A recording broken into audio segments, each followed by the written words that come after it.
as a church, we've also been working on this new Easter single that we've just released for free a couple of weeks ago now, called "Oh Praise the Name," and the subheading is Anastasis. I think it's pronounced Anastasis. Yeah, which I believe means the resurrection or resurrection. You just wanted to chuck in a fancy name on the tagline, Absolutely, right? like you have to. I think it's the cool thing to do. No, it's pretty amazing. Like we just spent maybe the last month recording it, different sessions and stuff. And one of the writers, Marty Sampson, which most people would know, we were in the studio together, and he was the lyrics are quite personal. It's almost like they're written as if you're kind of standing there.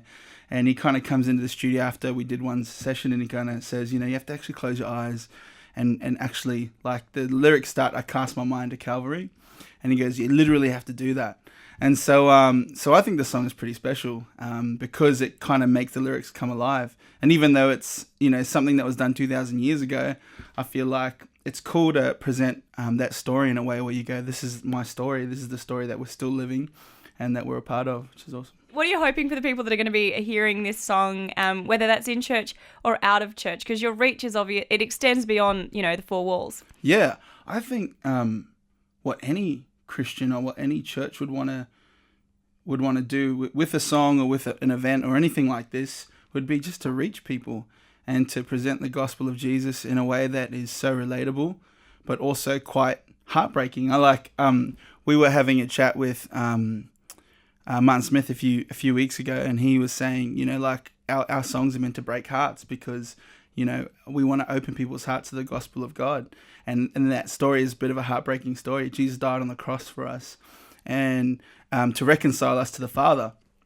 But the beauty of it, and the reason why this song is subtitled Anastasis, which is the resurrection, is because the hope that we live in is not necessarily just in the death of Christ, but in his resurrection. The fact that our God is still alive, that he is resurrected, that he's going to come again and he's going to meet us and take us to heaven is just like, for us, is the best news ever.